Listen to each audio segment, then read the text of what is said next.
Please welcome to the Star Magic Spotlight Press Con, Jordan Andrews, Omar Udin, and Lance Reblando!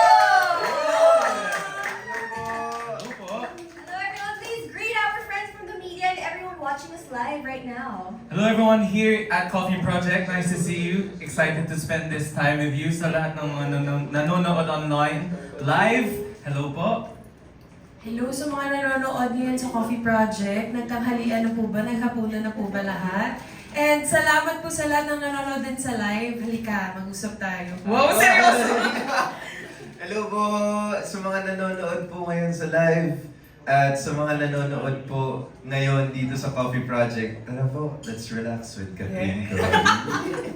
Lakas baka dito net, pero bata-bata ko pa, Omar. But speaking of bata-bata, ang babata nung mga clips kanina nakita natin.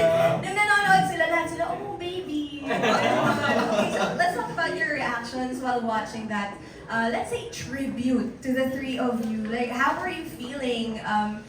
Nilatag sa inyo yung mga achievements nyo throughout the years, yung journey nyo bago kayo nakapunta dito.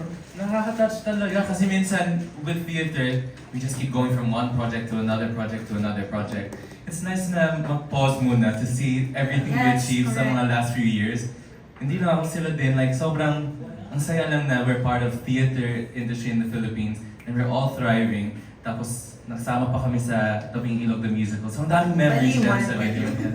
And I guess we never realized how far we have come until we saw the tribute for the three of us. And it just makes me feel proud on how much Philippine theater is growing till now. Ako, it comes with good type of pressure din sa aming tatlo. Kasi parang, wow, ang dami na pala namin ginawa and hindi kami tumitigil sa mga ginagawa namin. Pero parang at the same time, ang daming kailangang ipagpasalamat. And yun, parang nakaka-inspire pang galingan pa. Yeah. Oh, grabe, nakaka-proud din, lalo na dito sa Star Magic family nyo. Proud na proud kami sa mga nagawa niyo ng projects. Yes. Wow. Pero balikan muna natin yung kung paano kayo nagsimula. Okay, let's start with Jordan. Na sinabi nga natin dun sa video, no, you were also part of Star Magic Circle 15. Batch 15. Wow. So, Parang para sa- na-interview na to. Para doon sa mga nanonood, okay, pwede bang kwentuhan mo kami, sino yung mga kasabayan mo nun? Kasi baka akala nila sa PBB ka lang nag-start. Hindi, actually, nung pagkatapos ng high school ko sa London, I went here sa Philippines and I was launched sa Star Magic Batch 15. Kasama ko si Jessie Menjola, Max Collins, Bella Padilla, John Avila, Martin De Rosa, ang dami. And we were launched, we did a youth-oriented show back then named Asteaks, if you remember Asteaks. And has happened, lots of cool guestings. Masaya ng time yun, pero wag natin i-reveal kung anong year yun. Oh, hanggang batch lang, hanggang batch number. Hanggang batch lang. Oo, tsaka kung sino lang kasabayan mo. Yes. Walang year review. Wala. Ay, may year review si Ate Sabi, 20 years ago. 20 years Ay, ago. hindi natin sabihin anong year. Yes. Basta 20 years ago. So 6 years old ako noon. 26 ako. Tapos bago nun, nag-theater ka na rin, tama ba? Nung pinanganak po ako sa London, and at that time, was the same time that Miss Saigon, the original run with sila Lea Salonga, Monique Wilson, started. And obviously, they were looking for yung gaganap na baby ni Kim, si Tam, and isa ako doon. Kasama ka ni Miss Lea Salonga. I was the batch after Lea. So Right I was after. with Maya Barreto, Risa Salazar, Monique Wilson, Joanna Ampil, and Carla Guevara La Forteza, our Star Magic sister. Legend. Yes. And ngayon kilala ng mga Gen Z bilang nanay ni Katsai Sofia. Yes. Diba? So mga Gen Z dyan, siya po yun. Oo. Okay, so dati ka pa nag-theater. Yeah, and right after Miss Saigon, The King and I naman, and The King and I has mga princes, na baby prince hanggang may mga 12-year-old, yung crown prince, and I did all of the male prince roles. Sa Pilipinas pa yun o sa London? Sa London, sa West End. Wow. So ilang taon ka nag-start? 3 years old. 3 years old? Yes. Nakaka-memorize ka na ng lines? Wala akong nice doon. Okay. Wala ako sa Tawanin stage. lang siya. Actually, medyo may funny story ako. There was one time, syempre 3 years old, Yeah. and the Kim at the time was Maya Barreto, and she was holding me, singing her heart out, I give my life for you. And kailangan ko mag-CR that time. And I was a baby, hindi na ako naka-diaper. And syempre, the show must go on. So, medyo I had an accident while she's singing. Yung dark green damit niya, naging darker green pa all on one side for the whole show. Sorry po. Nanawagan po kami. Oo, hindi, pero grabe. Ang bata mo nag-start, 3 years old. So, dun sa mga nakakilala sa'yo sa PDB lang, actually, ang rich na pala ng background mo, even before joining. Wow. So, how many years have you been working? Many years. Many years na. A few decades. Okay. But it's tama kasi in PBB, ang binigay po na moniker sa akin ni Kuya is musical dream chaser ng London. And that's my life. Laging may bagong musical or audition for musicals and I chase it. And luckily, with hard work, I've been able to do some great roles. Wow. At hanggang ngayon, no, yung pa rin talaga yung mundo mo, theater. Okay, so mamaya pag-usapan natin yung future projects mo. Okay. But let's go to the backgrounds naman of Omar and Lance. So Lance, ikaw naman. Ako, nag-start ako ng theater when I was 8 years old sa Dulaang UP. Kasi yung mom ko nag-work siya sa UP, tapos yung mga directors, kinakausap na, "Uy Jane, pwede ba yung anak mo sa ganitong role?" Pareho tayo, yung parang anak-anak lang yung role sa una. Tapos eventually na in love ako sa process ng theater, rehearsals, ganyan. Nung tapos na yung mga prod, parang hinahanap ko pa rin siya, "Mas, pupunta tayo sa Guerrero Theater, di ba?" Tapos parang sinasabihan niya ako na, "Ay, hindi, tapos na," ganyan. So hinahanap-hanap ko yun. And then nung lumaki na ako, parang, okay, ito pala yung hinahabol ko dati. Ito yung gusto ko. So basically, na-in-love ako sa theater. Cliche, pero na-in-love ako, bata pa lang ako. Tapos, gusto niyo ba ng trivia? Kaming tatlo, nag-young Simba kami. Sa Lion King. Yun ang common denominator ng tatlo. That was before pre-transition. Tapos, ayun, ang pinaka na-amaze ako sa theater was, akala ko hindi na ako magkaka-role nung nag-transition ako. Kasi pandemic pa yun, ganyan. Tapos ang galing kasi sumabay yung amats ng theater sa amats ko. Kasi yung mga roles ko dati, anak, tapos biglang naging closet gay, tapos naging biglang out and proud na gay, tapos biglang naging magical bird. Biglang nag-transform, tapos biglang naging, drag queen sa Red. Tapos biglang naging cis woman na sa Walang Aray. So, sumasabay sa amats ko yung theater. So, ang galing lang kasi, ang galing magbiro ng universe na, akala mo wala ko, So yun, very inclusive talaga ang theater. Sinabayan ka nga. Ang galing. Tama. Making history, diba? With Walang Aray. And ikaw naman, Omar? I started then nung 8 years old ako. Back in 2015 na doon. Nag-start ako as workshopper, of course. Pero before ako naging workshopper, naging kontesero ako sa mga barangay singing contest, gano'n. Then may Wait lang. Ano yung mga piece mo nun? Hustler pa rin. Oo, ano yung mga pinapang-contest mo? Yun, yung ikaw, bigay ng may kapal. Okay. Tapos, yung I who have nothing, pangako sa'yo. O pili tayo doon. Ano gusto natin ipasabot? Hindi mo pwedeng daanan ng ganyan. Ikaw, I have nothing, pangako sa'yo. Anong gusto natin, guys? Kayo yung pipili niya, friends. Pangako sa'yo. O pangako sa'yo. Pangako sa'yo, ipaglalaban ko sa hirap at ginhawa ng ating pag-ibig. Tapos imagine that voice in an 8-year-old voice. Grabe, Tapos yun yung mama. pinapang-contest sa mga barangay singing contest. Then there was this one singing contest na nanalo ako ng grand prize, which is a scholarship for a musical theater workshop. And doon na siya nag-start. That was 2015, and then I started doing professional theater ng 2016 to 2017. I actually started in a straight play in VLF called Bata sa Basta. And then my first musical theater debut was in Petas, Tagu-Taguan na Sanang Buwan. Then after that, I've been like going through different productions, different companies like Nine Works, Sandbox, Michael Castle, which is yung Lion King International Tour, and then the pandemic hit, so I had to stop doing theater but still continuing my school online. I was homeschooled, and then bago ako bumalik ng theater, I joined a survival show called Dream Makers, the next global pop group.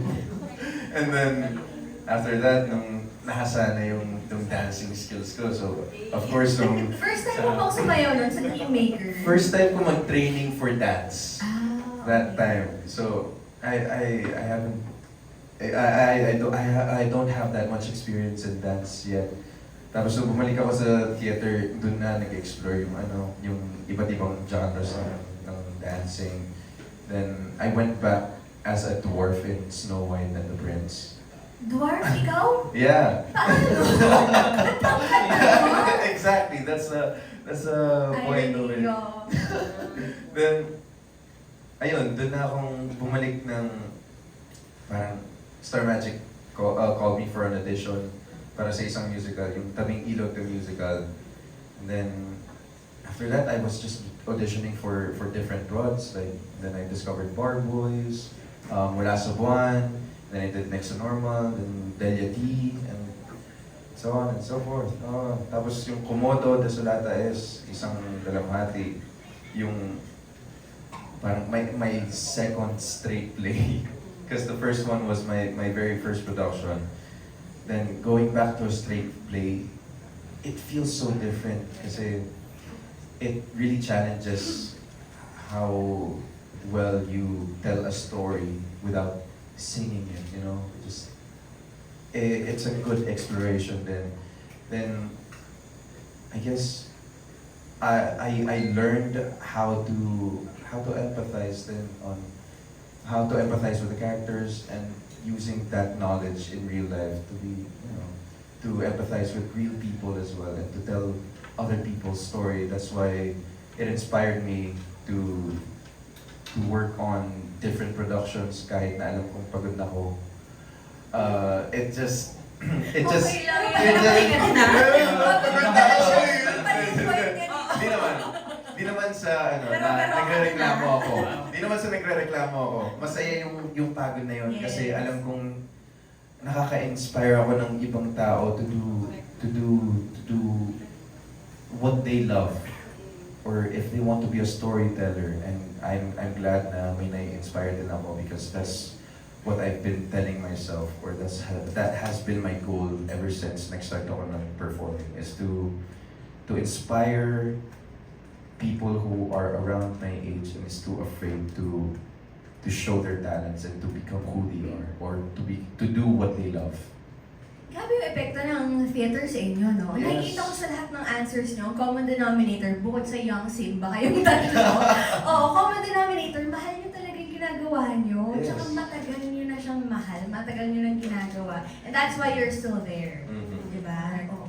So, I'm sure dito sa Pilipinas kasi, diba, yung landscape ng teatro, hindi siya ganun kalaki compared sa ibang fields. Pero, throughout the years, palaki siya ng palaki. No? Parang we were talking about it earlier, Jordan, na yung theater, parang these past few years, parami yung production, ang dami nang tumatangkilik, diba? I remember nung time na na-launch ako sa Star Magic Batch 15, parang dalawa lang yung big major productions a year. Like, I remember the year I was here was Hairspray and West Side Story, and then there was smaller musicals around. But now it's like really big musicals in the amazing venues dito sa Pilipinas, sa Manila, and even other places like in Cebu and stuff. There's some great venues, and there's some great shows that are constantly going. So, parang ang papunta na yung Manila to being the Broadway of Asia. Wow! I love that kasi yung mga ang daming performers na Pinoy all around the world that are trying to find kung saan sila pwede to fit with their talent, and they have to find in other countries. But here in Manila, you can stay here because the theater industry is growing talaga and booming talaga. Buhay na buhay. Oo. I'm sure yung mga kasama rin nating friends from the media, at least once in their lives, nakanood na ng mga theater plays or musicals natin. Far cry from, years back.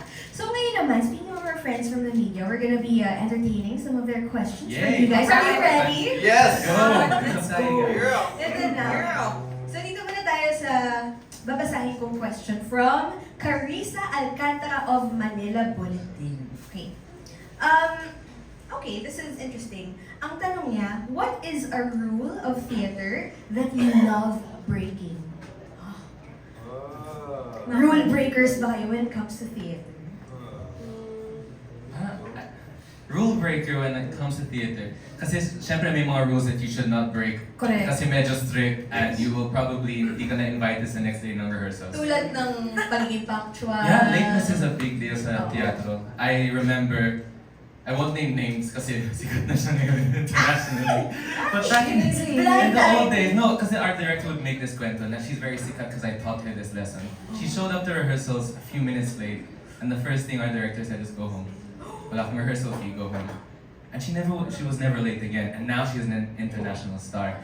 So, I think Oo nga eh. Sino kaya? Initials. no, she tells the story naman. But rules that I like to break, maybe actually this is one of my secrets that was given to me. Diba sa rehearsals, marami kang processes, tapos nag-notes ka pa, and you try and remember everything pagdating ng opening night. But like 2 minutes before I go on stage pag opening night na, dahil I think my body trusts na I have it now, we did so many rehearsals na, I tell myself, okay, throw the notes out of your head. Let it go, you know it, it's in your body. Even though the director probably say, siguro, remember you're blocking here, yung intention mo sa part na to. But I trust myself and I put the hard work in. Tinatapon ko yung mga notes, trust my body, and then naglalaro ako sa stage. That's why it's called a play. Yeah, that's why it's called a play. Ah, parang naging natural na kasi sa'yo yung gagawin mo. So parang hindi na siya work, hindi na siya puro notes in your head. How about you guys? Ako siguro sa akin, hindi naman, kasi kapag may gagawin kang bago sa stage, kailangan mo i-inform yung co-actors mo para hindi Yes. masira yung harmony nung Yes. daloy ng play. So kailangan kung may idea ka na biglang nag-pop sa utak mo, make sure na hindi siya wow, what is happening? Hindi ka ganun yung co-actors mo. Pero at the same time, siguro sa akin, yung gusto kong binibreak, gusto kong hinihigitan pa yung sarili ko every show. Na parang hindi ako nagsisettle sa, alam ko na, hindi, okay na yan, mangyayari na yan. Parang sinusurprise ko din yung delusional talaga. Sinusurprise ko minsan yung sarili ko na, sige, may gagawin nga akong bago sa dati kong ginagawa. Pero, minimake sure ko na walang nadadamay na co-actor. And pasok pa rin doon sa parameters nung kung anong nire-require nung play at saka nung material. So you add a little something. You know, a little spice, you know? Make spontaneity. Yeah. Okay, how about you, Omar? Siguro yung akin, yung iniiba ko yung notes ng pagkanta sa isang song. Ay, yan. Yun nasa backstage kami, pag maririnig ko si Omar kumanta, biglang may iba. Oh! Tingnan may kulot. Oh, Kasama lang sa Tapos, there was this one time sa Next to Normal. Nagpaalam naman ako sa MD namin. Pero only in the closing night. Kasi gusto ko talagang kumulot dun sa part na yon. Kasi sobrang sayang ng part na yon. Hindi ko mapigilan. So, nang kinulot ko, sabi ng musical director sa akin, oh, masaya ka na. Show naman na. Na-show naman na. Pero, Pinaghirapan ng isipin yung notes na yun eh. live band pa kami nun. So, yung isang taga-play ng violin, nagreklamo sa akin. Sabi niya sa akin, ikaw, mag-uusap tayo. Nakalimutan ko yung solo ko sa violin ko dahil kumulot ka. Pero ang ganda naman ng kulot mo, so okay na yun. Worth it. Okay. But thanks sa mga ni-reveal yung kwento. Kasi we wouldn't think na yung mga theater actors may pagka-rebellious din pala. Yeah. And you get away with it. In a way.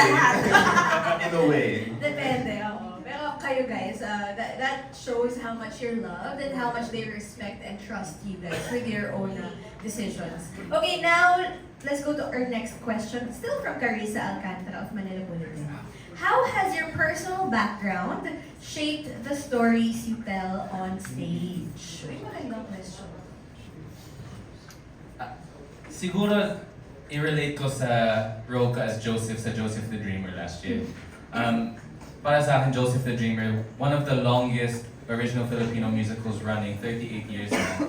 And nung back in the day, si Gary V yung Joseph, si Tito Odi Hamora. Ngayon, si Sam Concepcion at ako yung Joseph. So, syempre may pressure and things like that. Pero yung background ko of years, di ba, decades na that trying to search for a dream, feeling disappointed, I really put all of that sa role ko sa Joseph the Dreamer. Yung, when you're younger, kasi when Joseph is younger, bright eyes, can take on the world, and then maraming mangyayari in between the dream and where you started. And all of that middle part is yung musical. And ganun din tayo eh. Diba, it's not always easy to be in this industry. You don't always know, lalo na ng pandemic and things like that with auditions. Tapos ngayon, there's so many more actors. So we had challenges and we didn't know kung tama ba to? Is this gonna sustain us as living actors? But we still pursued it, and parang I really used all of those stories to tell Joseph the Dream, and I think naging sobrang truthful dahil doon, and I think the audience received it well, apparently. Yay! Thank you. Sa akin naman siguro sa bawat role na ginagampanan ko, hindi mo matatanggal yung lived experience ko as a trans woman. Kasi sobrang daming kinakaharap ng trans folks, lalo na ng queer community, on a daily basis. So, you get to see someone play a role, me, play a role na of a trans experience. Na parang, pwede mong makita si Julia, yung role ko sa Walang Aray, na i-play ni Marinor, yung alternate ko. Sobrang gagaling nila, Marinor and Shaira, magkaiba, totally. And iba din yung sa akin kasi nga, iba yung nag-bring ko sa table. So feeling ko, yung mga danas ko in life, yun yung nagpapa three-dimensional sa mga characters na ginagawa. And Omar? Siguro, i-relate ko na rin kay Josh Zuniga ng Bar Boys the Musical. I mean, that character has taught me how to choose what's right for you, or what you think is best for you in order to keep that inner peace. Because the world is complicated enough to make yourself complicated. So sometimes we just gotta relax and siguro pili din ng tamang landas kung saan makikip natin yung inner peace natin pero makakatulong pa rin sa ibang tao. Right? Yeah. May purpose. May Yeah. purpose yung hindi lang pagganap just to entertain, but Yes. also to inspire other people. That's nice. Okay, now let's go to our next question from Mikey Viñas of Kapamilya Vines. What are some of the lessons na natutuhan at tingin nyo very important as theater actors? Lessons. Ako ito yung... Gusto ko in order talaga yung Oo sagot. nga eh. Decide to this. Tinanggap nilang siya yung Oo, dapat eh. first. Ito yung- Oo. Baka age order to one thing na sobrang binavalue ko as sobrang yung core value ko talaga as a theater actor is professionalism. You can say na medyo hindi siya magaling sa show niya na yun or hindi siya bagay sa role na yun. It could be about my acting, singing ko, even my looks, pero never about my professionalism. Yun yung talagang pinoprotect ko. I'm always on time. I always know anong kailangan kong gawin pagdating ko sa rehearsals. Basta pag work. And I have fun. I think fun naman akong kasama. Pero I would say that all three of us, sobrang hardworking, sobrang professional, and I think that's what sustains us in theater. Yun yung pinaprotect namin as a core value. Ako, you never stop learning talaga. And kailangan mo maging bukas pa in order for you to makatanggap and makapagbigay din sa co-actors mo. Kasi kapag the moment you say na, okay, alam ko na yan, that's the moment that you stop learning and grow. True. Yun. Siguro yung sa akin yung pag-empathize sa ibang tao, lalo-lalo na sa sarili mo. Kasi, I mean, personally, ako, minsan nakakalimutan ko na kung sino ako sa dami ng roles na ginagawa ko. So, I would try my best to ground myself and to remember who I am or how I really am, and just learn from it and sometimes empathize with the characters so you could understand their story and you can tell their story better to the audience who needs to hear it. Yeah. Ikaw ba rin si Omar?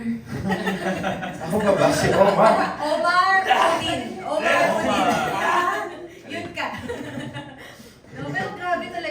pinagdadaanan ng mga mga theater actors. Medyo nakakabaliw din, lalo na kung sabay-sabay. Yes. Okay, now let's go to our next question. Still from Mikey Viñas. Sa mga kapamilya artists, sino ang gusto nyong makasama sa isang play given a chance? So, That's a good question. magbigay tayo Sana- kung hindi natin usually nakikita sa theater. Diba? Yung talagang kapamilya artist na biglang, uy, paano kung mag-theater siya? Ako, mauna na ako. Go lang. Miss Melay Cantiveros, niligaw Wow. ako ng kayo. Kung mag-amatin man kayo mag-theater, go, tuturuan ko po kayo ng mga alam ko and sana matuto din po ako sa inyo, po auntie.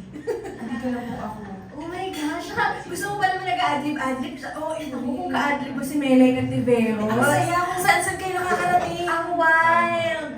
Ang ganda. Okay, Melay. How about you, Jordan? And Wait, Omar muna. Nag-isip pa ako. Ako rin nag-iisip ako. Mag-isip na sobrang... Ang dami eh. Pero kung pipila ko ng isa,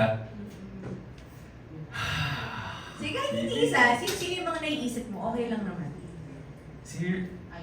si Ma'am Shireen at si Ogie Alcacid. Shucks, oo. Oh my gosh. Okay. Always sila. Imagine vocals, comedic timing. Sabog. Yeah.